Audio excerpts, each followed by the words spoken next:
উত্তর কলকাতার 48B মুক্তারামবাবু স্ট্রিটে প্রায় 200 বছরের বেশি পুরনো এই দালান বাড়িতেই তৈরি হয়েছে পূর্ব ভারতের মধ্যে একমাত্র সিদ্ধিবিনায়ক মন্দির, যেটা কমপ্লিটলি বোম্বে মন্দিরের আদলেই তৈরি হয়েছে। এবং এইটা মন্দিরটা তৈরি করেছেন রাধেশ্যাম আগরওয়াল এবং রাধেশ্যাম গোয়েঙ্কা নামে দুই বন্ধু, দুজনে মিলে এটা তৈরি করেছেন, যেটা এখন ইমামির আন্ডারে রয়েছে।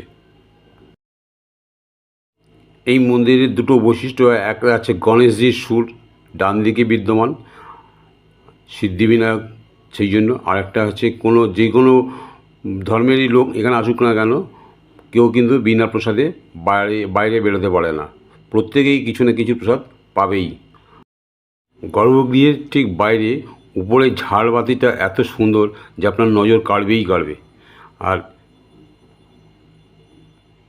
এখানে গণেশজি রয়েছেন এবং তার দুপাশে রয়েছেন তার দুই স্ত্রী ঋদ্ধি সিদ্ধি, এবং উপরে রয়েছেন তার পিতামাতা শিব পার্বতী।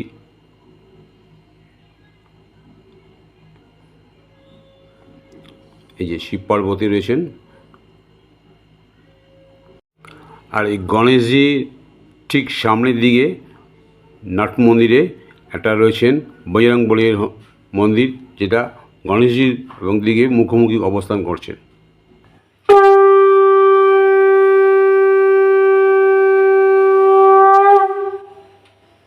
গর্ভগৃহের বাইরে সিঁড়িতে চারকোনায় চারটে মুশি করেছেন গণেশজির বাহন। ভক্তরা এখানে এসে তাদের কানে কানে তাদের মনস্কামনা অর্পণ করছেন, যাতে করে গণেশজির কাছে তাড়াতাড়ি পৌঁছে দেয়। আর কয়েকদিন বাদেই গণেশ চতুর্থী উৎসব। এখানে 27, 28, 29, 30 4 দিন ধরে প্রোগ্রাম অনুষ্ঠান সূচি এখানে দিয়ে দেওয়া আছে। এই মন্দির তৈরির পিছনে ইমামি ফাউন্ডেশনের এই দুই বন্ধু রাধেশ্যাম আগরওয়াল, রাধেশ্যাম গোয়েঙ্কার দুজনের একটা নিবিড় সম্পর্ক বা একটা ভালো গল্প আছে। এবং কেন আপনারা সিদ্ধিবিনায়ক মন্দিরে আসবেন, কী তার মাহাত্ম্য আছে, বা কিভাবে এখানে আসবেন, এখানে আসতে গেলে কখন আসতে হবে, পুজো কিভাবে দেবেন ইত্যাদি সমস্ত কিছু জানবার জন্য একটা লং ভিডিও দেওয়া আছে এই চ্যানেলে। দয়া করে ওটা একটু দেখুন, খুব ভালো লাগবে। আশা করি সমস্ত কিছু জানতে পেরে যাবেন।